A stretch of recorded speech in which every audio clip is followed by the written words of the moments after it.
Hi, I'm Meg Riley here in Minneapolis, Minnesota, and you're here for another episode of The VUU. Today I'm excited to say that we'll be joined by a cluster of ministers who are getting ready for their own meeting in St. Louis. We thought it was a good day to hear about all the great ministry going on in St. Louis as we prepare for the grand jury to issue a statement. But before we get to that, let's have the regulars check in. Hi, I'm Joanna Fontaine Crawford, and I am here in Austin, Texas, where it is warming up a little bit. What does that mean? It's probably going into the 50s or 60s, so we can put away our snowshoes, our heavy parkas, because those 40-degree temperatures, we just don't know. Hi, I'm Bob LaValle, stepping out from behind the curtain this week to join the fray, calling from beautiful Buffalo, New York, where I am on the good side of the storm that has somehow, they call this storm the knife because it's a very defined line.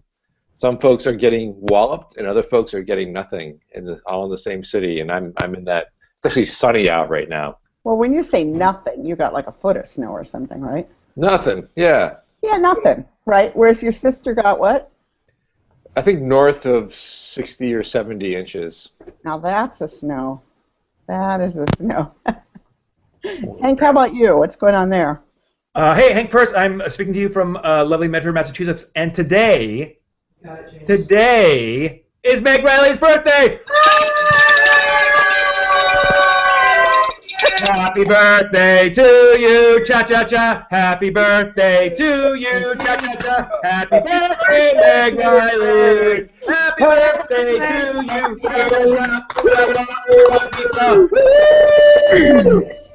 Wow, Hank, I'm so honored that you became a Viking for my birthday. Wait a minute. Is that a traditional Minnesota thing? Is that, It is. You're not pointing, are you? Because here in Minneapolis, we don't point. That's a gang symbol here. And that That's is not done. He's with the birthday gang. There you go. Yeah. Birthday gate. Exactly. Well, thank you. It is indeed my birthday.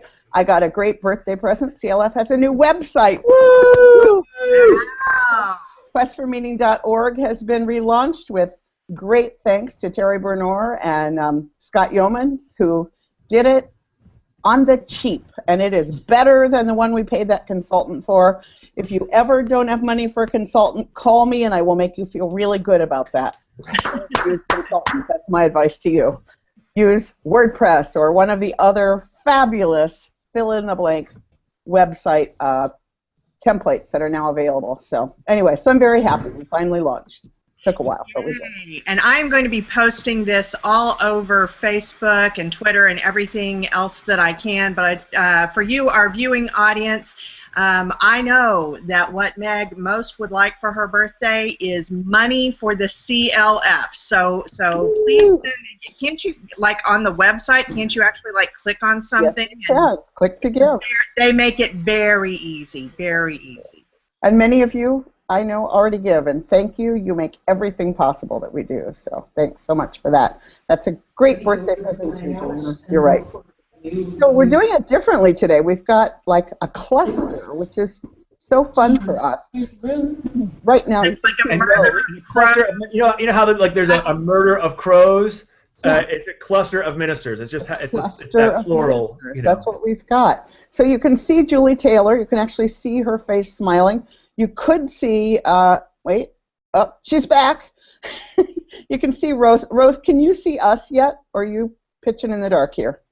So Rose kind of doesn't, we'll tell her when we can only see half of her face or something. So, but anyway, we just, we know that you guys are working really hard to get ready for something that I think has the whole country anxious, speaking for myself.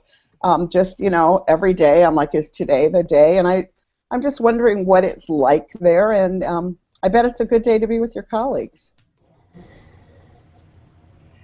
It is. It's a great day for us to all be meeting. Timing-wise, we're all, like everybody else, waiting to find out what's going to happen, so it's great that we are going to be able to be together as a group as we, it's always better to wait together, I think, and so timing-wise, it's great. A couple months ago, back in August, our our cluster group was meeting, and we, instead of meeting as normal, we actually all met at a collection center and a kind of a respite center in Delwood, which is right next to Ferguson, and we all work together as a group, providing, you know, kind of some real basic emotional, spiritual care at the center, and handing out food and all that. So we've done that as a cluster group, and now we're all a lot of us have done a lot of things, and here we are again at a meeting, waiting to find out what the next thing is going to be. So we're trying to get some more people jumping on. Oh, I see a couple more have maybe joined the hangout, so we may have a whole group of us. That's fabulous. And we're going to be muting people when you're not talking, but Julie, I did a really crummy introduction of you. Would you and with the rest of people before you speak really say what your role is there in the St. Louis area so that people have a sense of our... Can you turn that up? Because I can't hear. Oh, yeah, I'm sorry. Yeah. What's your role in the St. Louis? Hang on a second. We're having audio issues here. I'm using my phone, but I can't hear through my phone, so that's a problem. Yeah, we're having an audio issue so here. My role is I'm a community minister here in St. Louis. I am affiliated with Emerson UU Chapel, but since there really aren't a whole lot of community ministers here, I get to serve all 4 congregations, which is really pretty exciting. And I don't know other places. It probably happens other places too. This is my first experience of really being able to connect with all of the UUs in the area.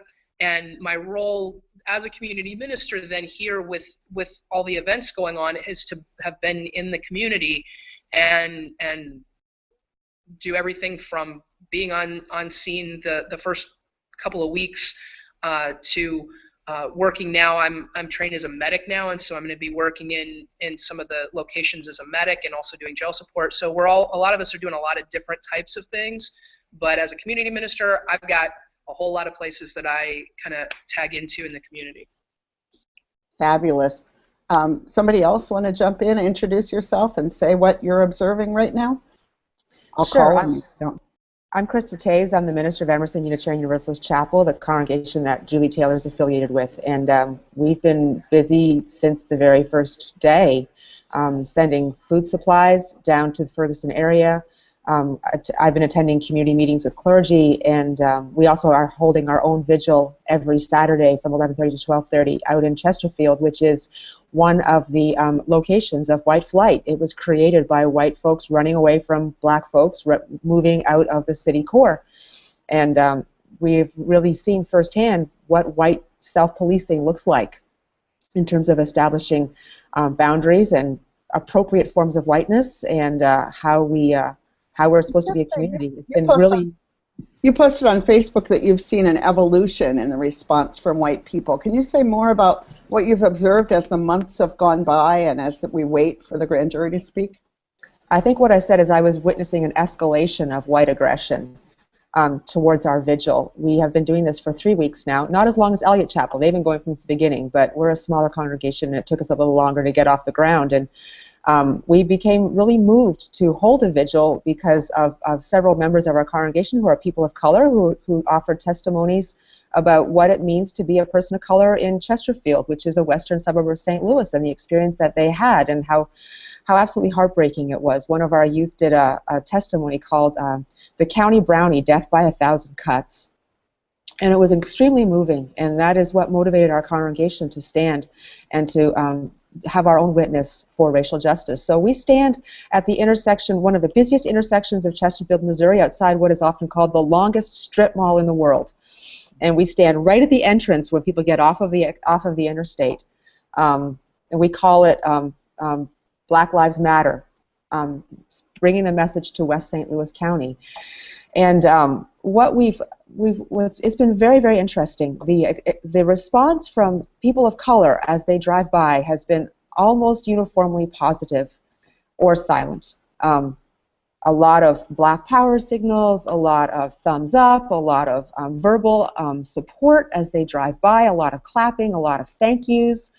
The response from the white drivers and the white occupants of cars has been markedly different. Primarily the response is silence and wanting very much not to look, although it's very hard not to look because we're there with our big yellow standing on the side of love signs and our big neon green sign saying Black Lives Matter.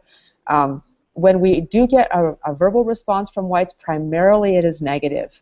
And there are words that I'm just not going to say online. The N-word, F the, N's, and, support the cops with a lot of expletives following, and it's been very disheartening, but also very, very eye-opening for many white members of our congregation who knew this existed but had never seen it so clearly before.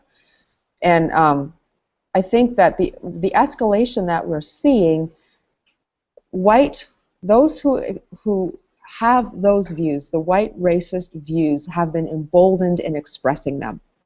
And that's really what we've been, I think for many of us has been, for those of us who are white and could have the shield of our ignorance, many of us have been catapulted from that ignorance by the response that we've received.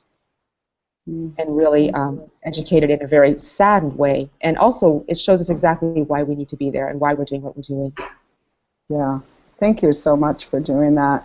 Thank you. It's really, well, we've read about the KKK saying they're going to show up, but I think you're talking about the people who aren't that far to the right. I mean, nobody's Correct. physically attacking you or anything. But James, how about you? What are you doing and seeing? And if you'd introduce yourself, please. Well, hello everyone. I'm James Croft. I'm a leader in training at the Ethical Society of St. Louis, which is where we are joining you from this morning. So I'm not a VUU, but very, very close cousins. And it's great to join you this morning. We have had a really interesting time as a community trying to find a way to respond effectively to this. We are a primarily white, slightly older community that is trying to find ways to engage our membership in a discussion of and real deep evaluation of our own racial privilege. And one of the most effective things I think that we've been doing is we've really amped up our white privilege discussion group that has been meeting for many years now, but it has gained a very it's gained a charge from what's been happening in the community. And I think, just bouncing off what some people have been saying, there is a lot of confusion and some amount of fear in many of our members here about what's going on. And I think that the role that we've been trying to take is an educational role of discussing this frequently, giving people opportunities to be active in ways that they're comfortable with, and trying to bring people along to understand exactly what the situation is. So a response that I encounter very frequently from members of our community, but also more broadly, are questions about, well, we don't know all the facts of this one case, so we can't make a judgment. So we shouldn't be doing all these protests yet because we don't know all the facts. And what we've been trying to do, both in the society and more broadly when I've been able to speak to different communities about this, is try and encourage people to see beyond the individual incident to the structural issues which we know are at play and have been at play for many, many years in this country.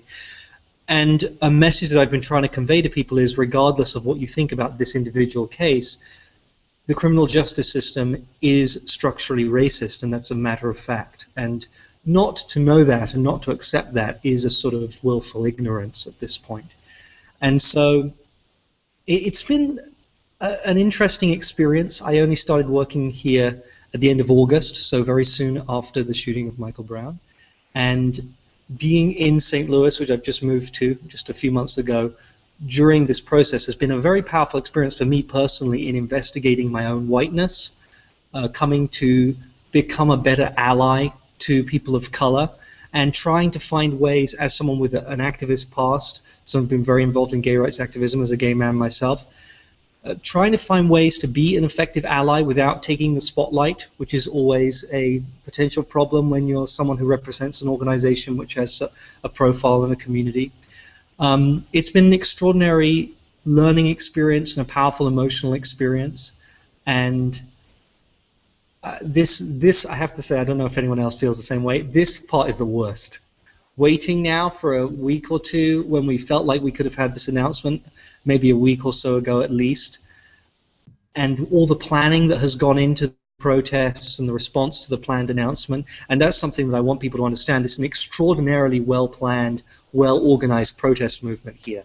It is not ramshackle. It's very, very organized, and I've been attending meetings with clergy organizers and secular groups for many, many weeks now.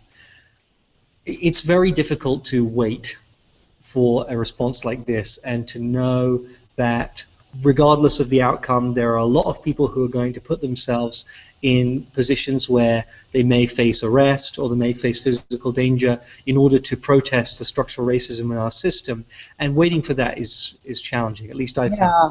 I'm challenged 550 miles away, so I can't imagine what it's like for you there with that. Rose, you want to say hello and introduce yourself? And then, James, would you say one more time, because there was a little bit of fuzziness right when you said the name of your congregation. Fuzziness. We are the Ethical Society of St. Louis. That's the building we're in right now. We're in a rather dark, gloomy room of that right this morning. But we are a humanist congregation right on the border of Clayton, which is where a lot of the protests will be happening very soon because it's the seat of the government here. Thank you. Rose. Yes. Can you hear me? Yes, we can. Hello, my name is Rose Schwab. I am the intern at First Church here in St. Louis. My supervisor couldn't be here, so I came. And I also am involved. So I guess my colleagues here have already said a lot of what I've been thinking about, how it's hard to wait, about kind of the deeper structural issues that we're dealing with. But I can say that it feels... I feel like I'm kind of like grasping for how to talk about this theologically.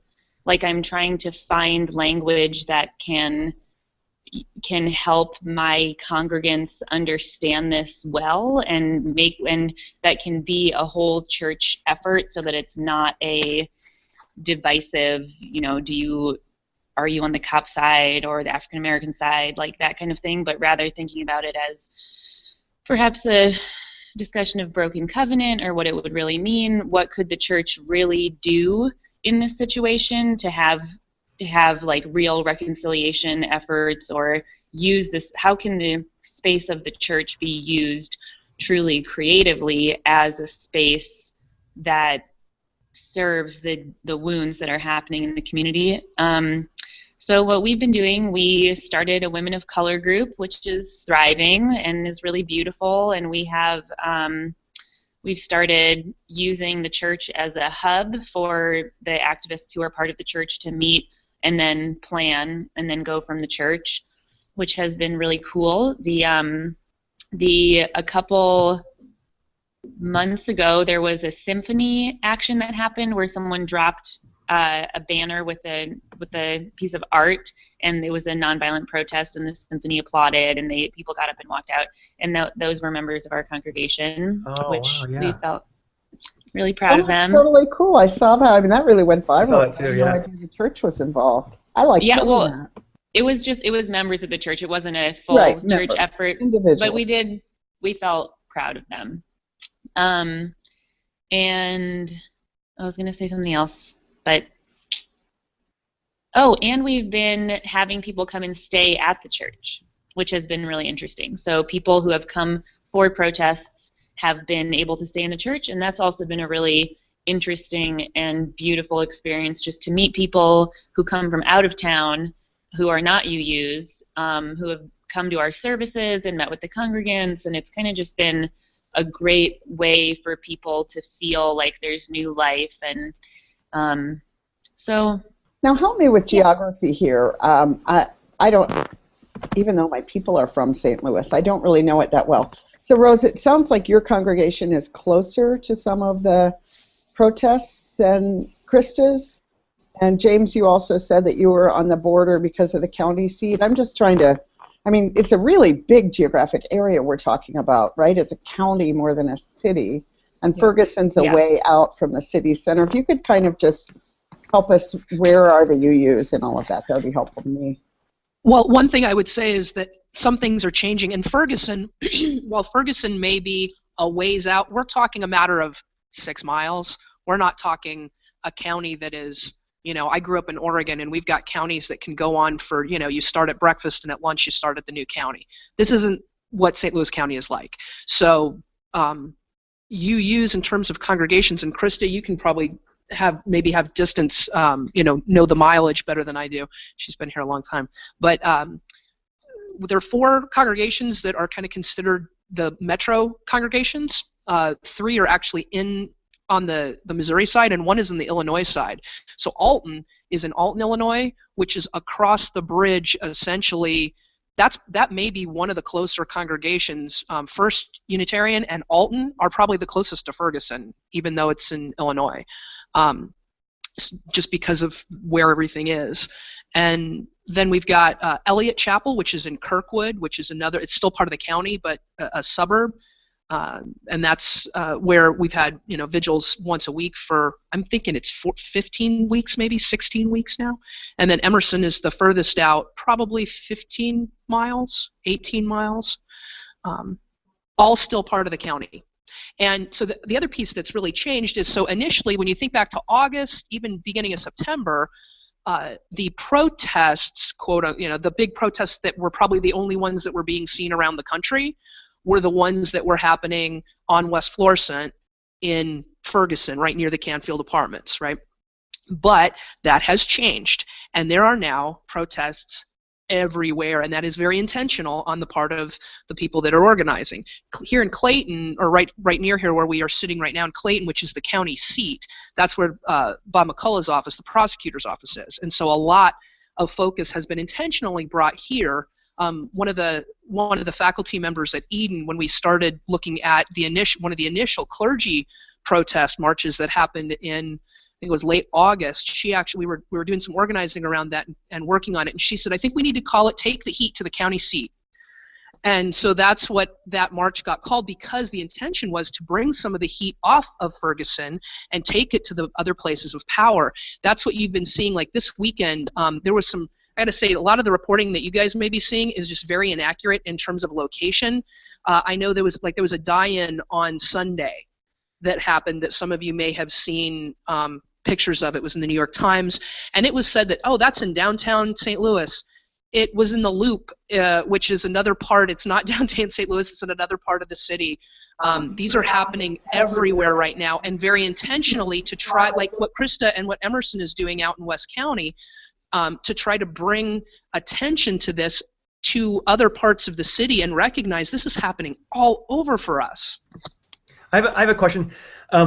So who is who are the folks that are getting together and sort of saying, let's bring it out to the county seat? Who's doing that? And then also the other question I have too is, once the grand jury makes their decision and tells everyone about it, are there different protests planned on, sort of depending on the result of what happens? If he's and I also know that there are 4 different penalties, or 4 different levels of they're guilty to, it's not just guilty and innocent, there's sort of like manslaughter 1, manslaughter 2, those sort of things. Different charges that he could potentially be. Yes, thank you. Charged with, yeah. Yeah. Oh. Okay, I guess that's the one that I know. Okay. Yeah. So yeah, there are kind of 4 charges that are potential that could come out that he could be indicted on, everything from first-degree murder down to like involuntary manslaughter. And I'm also part of the Don't Shoot Coalition, the Don't Shoot Coalition is more than now 50 different groups, some religious, mostly secular, from everything from, the young protesters. A number of folks have, attend this, to Organization for Black Struggle. Just all sorts of groups are working and really fall under the umbrella of Don't Shoot Coalition.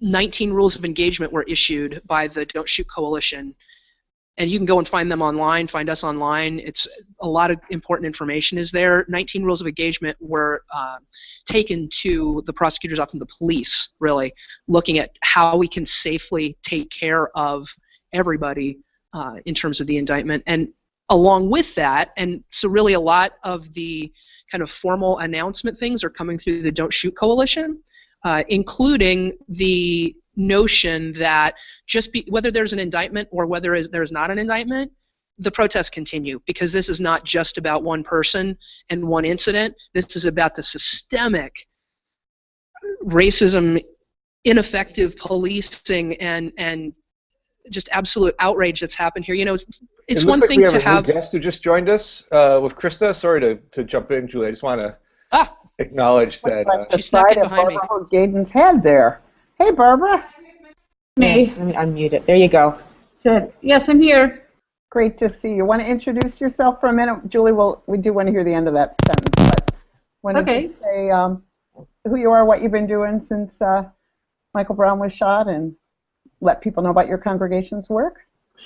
Oh, wow, that's a big answer. Okay, let's see. I'm Barbara Hoag Gadon. I am the lead minister at Elliott Unitarian Chapel in Kirkwood.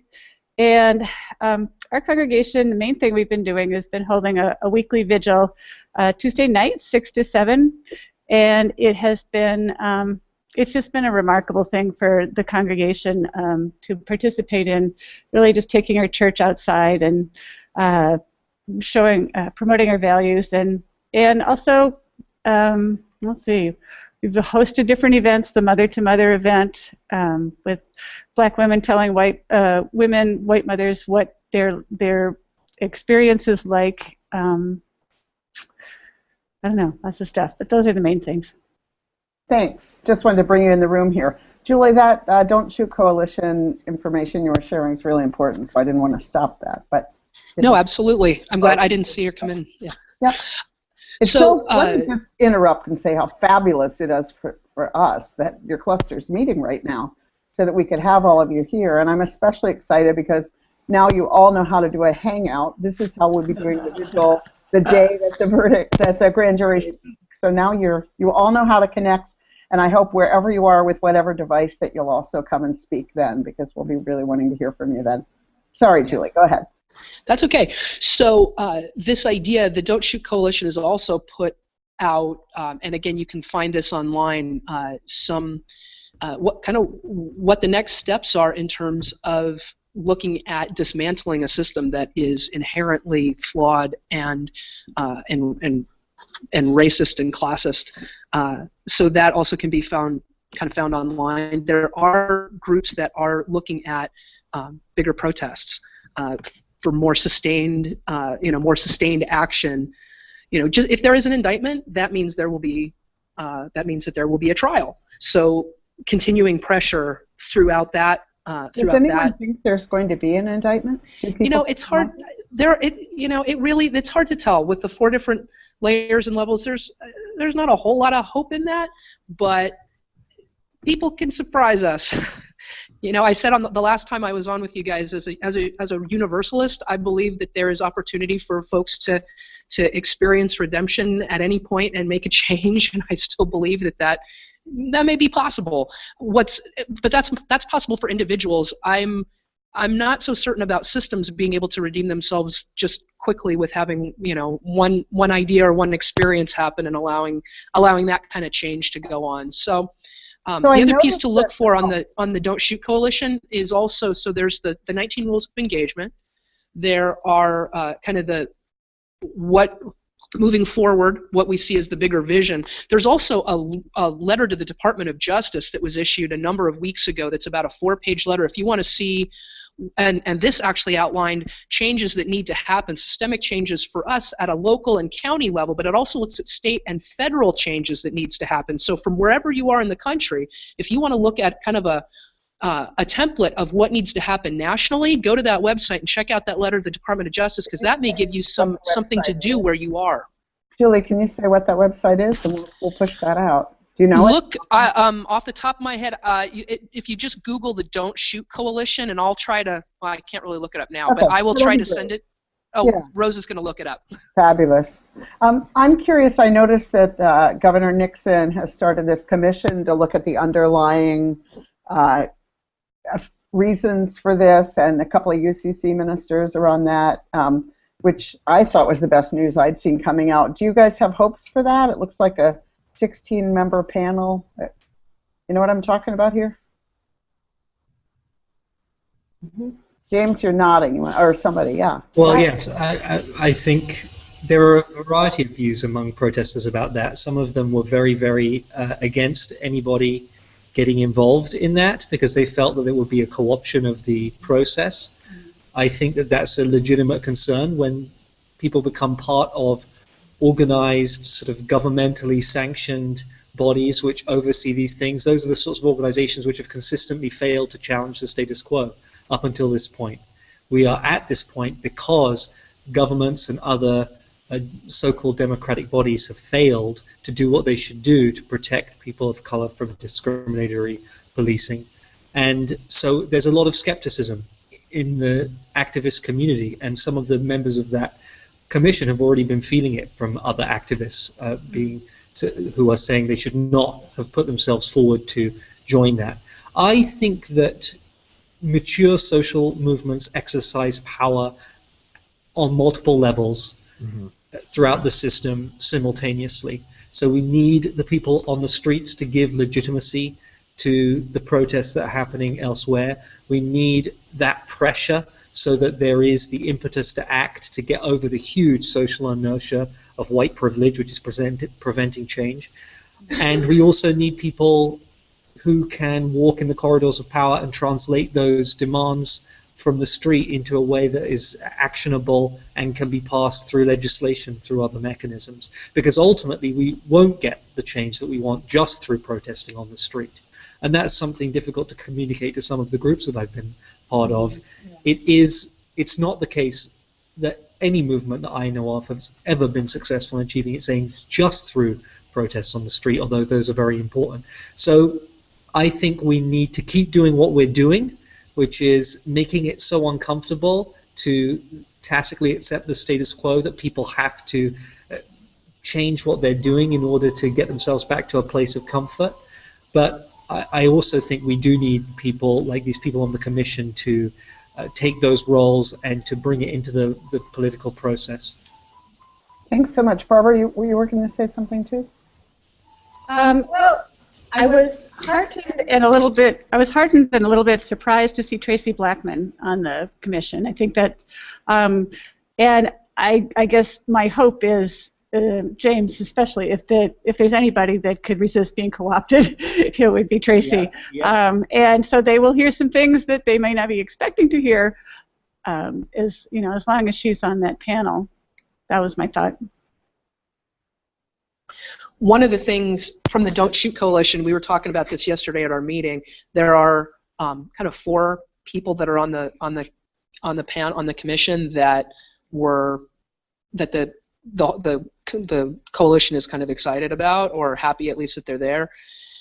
And so the stance from the Don't Shoot side is that we support these individuals that are on it, but are skeptical of the process, and are skeptical that it's going to be kind of a process that will be useful for the reasons that James pointed out.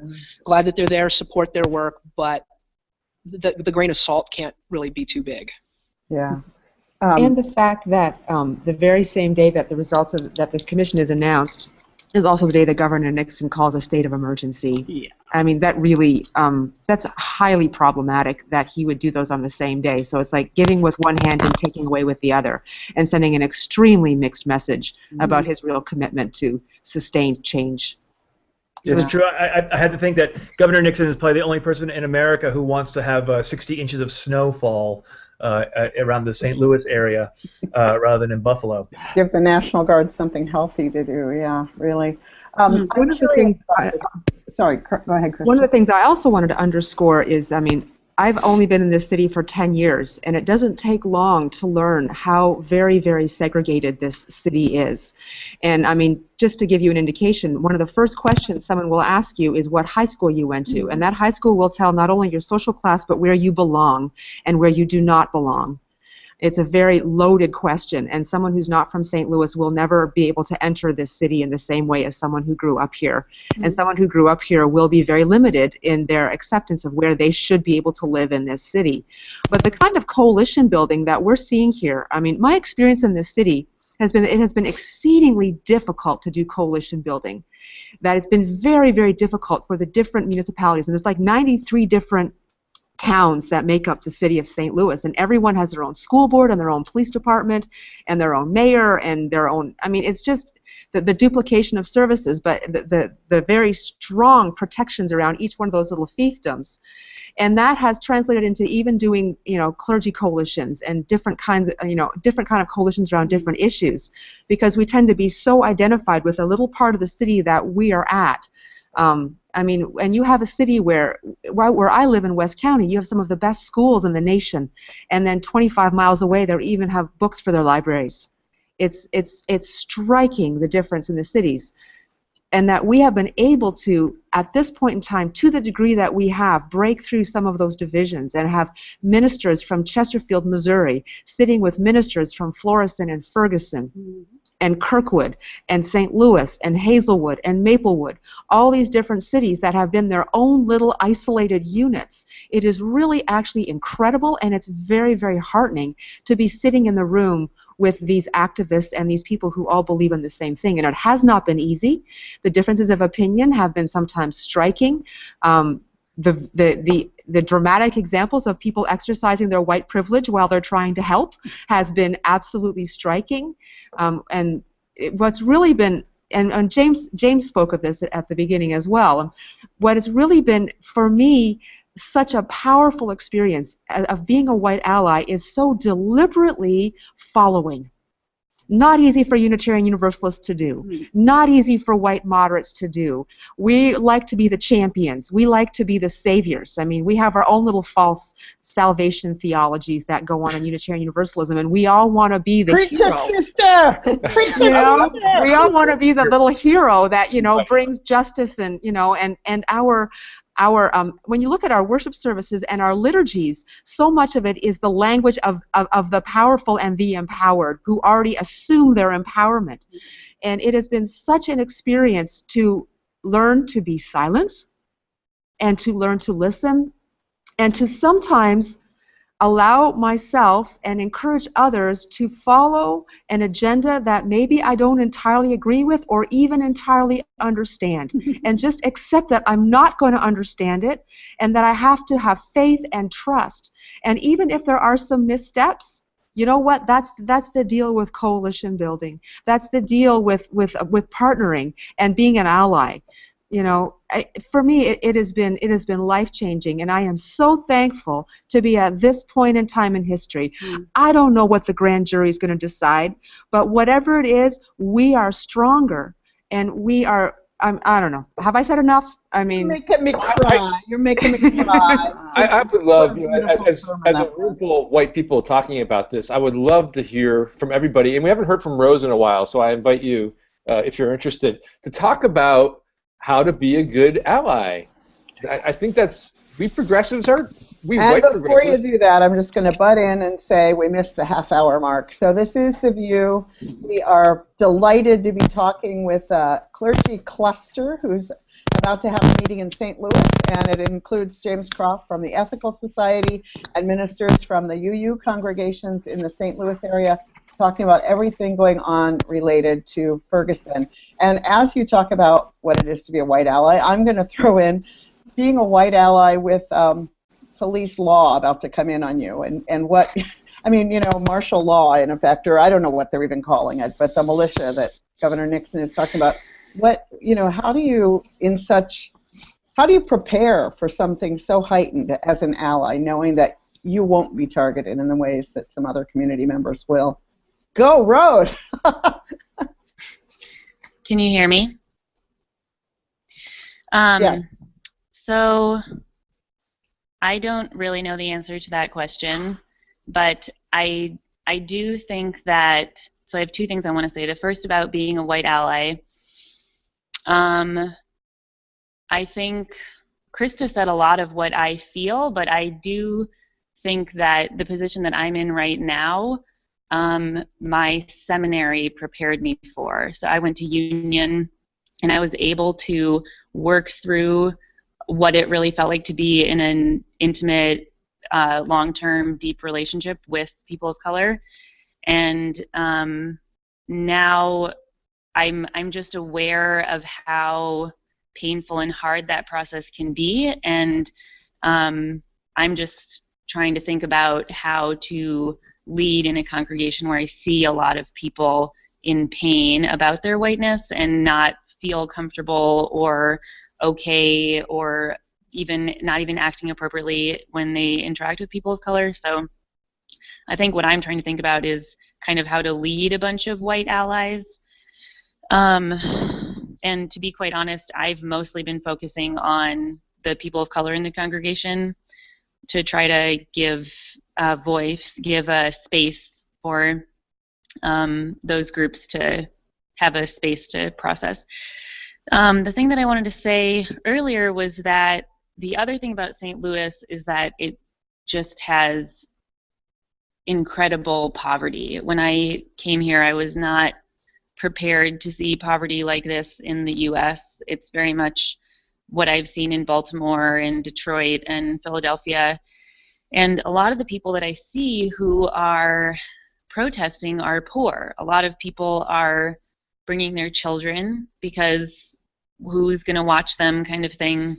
And so I guess for me, that element of being an ally brings up what do people really actually need in order for their lives to work? You know, what do people really actually need in order to be part of this movement? And also the element of just, I mean, this doesn't have to do with white allyship, but just the heartbreak that goes into seeing humans in danger and wondering, like, all of the protests that I've been to have been very peaceful, and all of the planning events that I've been to in the last couple of weeks have been good-spirited, loving, peaceful, fun events. But then you hear about, I'm sure you guys have heard this on the national news, you hear about people who are, like, own a cigar shop and are, like, buying an Uzi, for example. Like, just really crazy stuff. Like, I'm going to just, like, get a pack of wild dogs and protect my grocery store with them. Just really, really crazy stuff. And I just also wanted to say how kind of, like, alarmingly heartbreaking it feels to be here. Like, just thinking if, like, what if an African-American mailman goes to somebody's door, you know? And I'd like to speak to that a little bit too. A little bit to talk about what Krista just talked about, what it means to be an ally when you may not, just because you don't agree 100%, does that mean you're going to take yourself out of the whole equation? And I see that happening. I see when, and it's been on the part of white people who are not getting everything they want, or they are not getting things in the way they want it, or they're not in charge. Montague Simmons, who's one of the leaders of the of OBS, yesterday he talked about, because we can't, everybody's not going to agree. That's not the way. This movement is not a unified movement. This is a very diverse movement, even in the way that protests and actions are being planned. And he talked about what we have to have is a unity that does not require uniformity. And that's a really important thing, I think, for allies to think about, too. You don't have to agree 100%. And if you do, what kind of an ally are you being? So another thing that allies have to think about now, and clergy have to think about now differently. I was out doing frontline work the first couple of weeks. You know, I talked about that here. I'd been tear gassed. Had guns pointed at me. But I still felt like I was probably not going to be arrested. I had my collar on, and I felt like the job that we were doing was standing in a line between the police and the protesters, trying to keep the protesters safe. All gloves are off. It has been clearly stated that everyone, including that everyone is open to arrest at this point. Clergy are open to arrest. We put a request in. Part of the rules of engagement or the requests were to have medics, legal observers, and media be hands-off and not arrestable so that they could do their jobs. That has not been accepted. It has been made very clear that all people, clergy, medics, legal observers, and media are all subject to arrest. Last night, Rebecca Ragland, who's an Episcopal priest here in the city, who's been part of a number of groups, she was arrested last night in front of the Ferguson Police Department, snatched off the sidewalk, which is part of the legal protest place. She was grabbed, her vest was torn off her, her clergy vest. It's a bright orange vest that says clergy on it that now a lot of the clergy are wearing out in the streets as de-escalators, was torn off her, and the officer that tore her off her told her that she was the devil. Right? She's white. At this point, one of the things that allies that are here have to think about is the very real part, not the kind of I'm going to do civil disobedience and sit here and go limp and not have you arrest me. That's not the kind of arrest that we're talking about here. And I don't know that folks understand that either. There are times when that's part of it, but the nighttime is not when that's happening. And leaders, another reason this is a leaderless movement is because Rebecca is known as somebody who's out there, so she got grabbed. Leaders are being snatched. Like there'll be a couple officers that will go into a group and grab somebody that is known as a leader, and they get held. So this is the reality. It's nice to have planned civil disobedience where everybody, is sitting and doing that, but there's some real violence happening. The last thing I want to say about that I think allies around and UUs around the country, anybody that's around the country that's not here probably doesn't get a picture of, is the violence that has happened here. The escalation of violence has happened on the part of law enforcement every time. And I don't say that as somebody that is anti-police. I am not anti-police. I have worked with law enforcement and uniformed services for years. I'm a military chaplain myself. This is something that I've witnessed and something that I've seen other people experience. I had a question somebody asked me yesterday. We've been asking for supplies to be sent to protesters in packets, some of the things that people need. So I had a UU minister ask me yesterday, well, I see on this list that you're asking for masks and goggles. My congregation saw that and doesn't want to send it because they don't want to add to the violence that the protesters are doing. And these masks let them hide who they are. And I said, well, wait a second. I want to be really clear. Those goggles and the masks are to protect the protesters from pepper spray and tear gas. It's not anonymous masks. These are particulate masks. But I think that the message that's out there, and I think that's part of the allyship, is who are you going to believe? If you're listening to the mainstream media, you're not getting the full picture. And that's a real important piece, is what side are you on is not about police versus protesters. A lot of that's about information that you have, so you know, are you going to trust? Are you going to believe when you're hearing it from actual people that know, and are you going to believe that this is really happening here the way we say it is? What is the mood like inside the churches among the members? I mean, my parents were living in New Orleans and going to a UU church during the time of desegregation, and this was not something where everyone was feeling the same way and everyone was supporting it. What's it like in the UU churches there?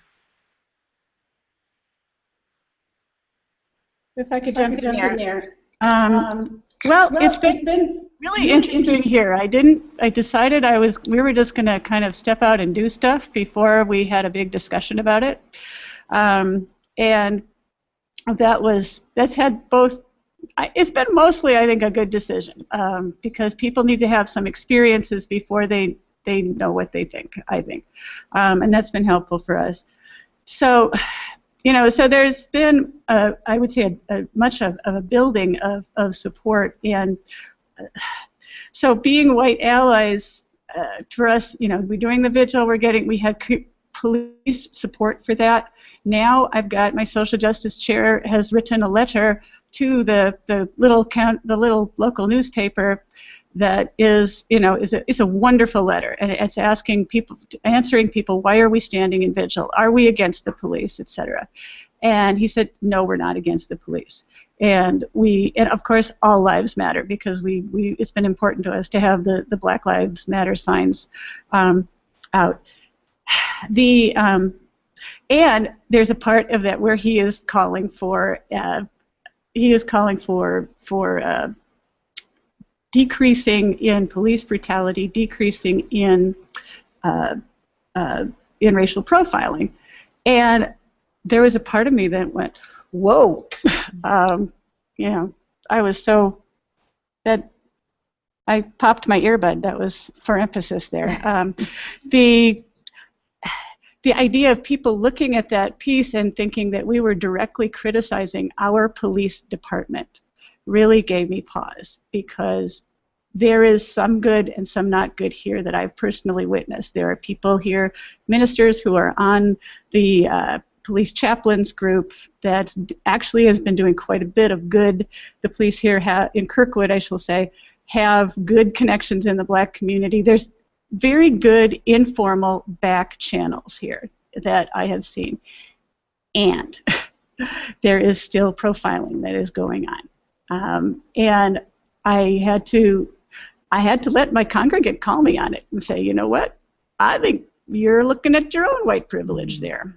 And that was really humbling for me. So I'm learning a lot. People are teaching me a lot. The other thing that I would say has been helpful in my congregation this last Sunday, we had Brittany Farrell, who is one of the leaders of the Millennial Activists United group, speak to us. And she was just awesome. And you could not have cut into stereotypes more effectively than having somebody who is my height, I'm 5'2", a nursing student at UMSL, soft-spoken, bringing an adorable 6-year-old daughter, and talking about, you know, just what this means to her and her commitment to all of it. And by the end of the thing, it just, because of the age of a lot of people in my congregation, it felt like, you know, they could see her as their adult child. And that felt like a big thing that you know, was good for our congregation, and hopefully it'll do some good. Krista, how about you? Well, it's been really challenging. I think one of the reasons that it took us so long to do a vigil is because those of us who wanted to make it happen didn't know if the church would stand behind us. There was a really mixed response, and we have first responders in our congregation. We have people who have family members who are first responders. We have people who are in the Department of Defense in our congregation and who have really close connections to law enforcement and who were feeling tremendously pressured. And you know, there was a lot of talk about whose side are you on, and both Julie and I had to do some work with the congregation to say, you know, we're not on either side, we're on the side of justice. And when we ask the cops for accountability, we're on their side. You know, one of the things that I think about a lot, for instance, is in our UU movement, in our ministers association, when we realized that a lot of ministers were crossing the line. You know, what did it take to call them to accountability? First of all, it was women in the ministry, and then it was enough men in the ministry who got it. And how we had to come to an account of our own privilege to be able to, and our abuses to serve our congregations. And we're asking cops to do the same thing. You know, so we kind of see the path this needs to take. You got to get more people of diversity into the police force, but then you also have to have enough white people in the police force who get it for real change to happen, for systemic change to happen. So our congregation, I mean, it's still mixed. There are people that are just like, you know, if you're going to preach about Ferguson, let me know so I can stay home. I've heard that in my congregation. I've heard people say, you're going to, you know, you're going to turn off visitors by preaching about Ferguson too much. And Julie made a great comment. I mean, we thought, well, you mean turn away white visitors, right? You know, what are we assuming is the race of our visitors? But at the same time, there are other people in the congregation who are becoming, particularly after that testimony in our congregation by that young woman of color, who really got it. And we're seeing, you know, we've had probably a total of about 20% of our congregation has now come out for our vigils. And it's you know, every week. And when the escalation of verbal violence happened from whites on our vigil, that actually brought more folks out. It kind of like people are starting to wake up. But you know, as in any congregation, there's a lot of diversity, and we have to find a way to be a community within that diversity. And that is not an easy thing to do. I don't know that I have the answer for that, how you make that happen and be true to your own voice. Amen. But I just want to say, and I'm sure I speak for all of our regulars on the VUU and the people watching, how wonderful it is to see such strong, I'm getting tears, leadership. Thank you, Meg. Thanks, Meg. It means a lot for us all to be able to work together this way. I mean, I think we have become stronger in our relationships with each other as colleagues because we have been drawn together in this way. Well, and what you said about what's going on there, that's what needs to happen nationally. This isn't about Ferguson. Look at Minneapolis. Correct. God, it's one of the worst in the country. So all of that, building a movement that goes beyond little case studies and maybe he was a thug, and that moves into the militarization of police and moves into the moral injury to the good police and accountability and all of that. We all need to do that. That is not about Missouri, Ferguson, or any of that. So that's part of my emotion, is to see you doing it so well there. It's a model for the rest of us. It really is, and it's amazing to hear, you know, all of the struggle that you all have been doing in a fairly short amount of time. It really is, and I think, you know, it also being able to realize that, you know, you might lose some people, you might gain some people, but also that, you know, a year from now, 40 years from now, you know, that there's opportunities for people to come back and know that, like, yes, they might have had different beliefs, might have been on different side of things, but that there's still a community. It's tough, you know. I just think of, I mean, for those of us who grew up in the movement, you know, might remember all of the problems during the Vietnam War. You know, that I have to admit, I just heard about that. You know, there used to be a lot more people in our churches, you know, but so many ministers came out against the Vietnam War, and whether it was the time, whether it was the way they did it, whatever. A large portion of folks left, you know, our churches, and, you know, so how can we, you know, over things like this, help educate people, help bring us all, educate ourselves, you know, where people feel this is still a place for them, you know. Well, we actually, on that note, I've got a couple education things that I can tell you about. One of them, the website for the Don't Shoot Coalition is don'tshootstl.org. So no apostrophe in the don't, but don'tshootstl.org. We've put together a little think tank here working on this that is a lot of the local clergy plus folks from outside the area. A number of people from around the country, actually. Meg is one of the people on it, and because we wanted to come up with resources and tools that folks could take and use anywhere in the country working on issues like this, or just talking about what's happening in Ferguson. So there's a lot of information on the Standing on the Side of Love website. If you look up, you know, Ferguson on this SSL website, there's also a Facebook page, St. Louis Standing on the Side of Love. You'll find a lot. We're starting to be able to put resources up there. Within the next few days, we should have, in addition to, there's links to, like, the VUUs that we've been on. We'll put a link from this up to the next one as well. So in addition to those types of resources, we're actually putting together some RE resources that we'll have available soon. Also, so a media toolkit is on the way within the next day or two, and a worship toolkit is being created, and these toolkits are intended for folks anywhere in the country to, how do you engage the systemic racism within the communities that you are in. There are Mike Browns and Vonderett Myers and Kajimi Powells everywhere around the country, and these toolkits are intended for you to be able to pick up and find some resources to be able to do this work where you are. You don't have to come to St. Louis for it. It's happening where you are right now. Thanks, Julie. James, you got anything you want to say? We're hitting the top of the hour here, so I'd love to hear from you one more time. Anything you haven't gotten to say? You have to unmute, though. That's the only trick.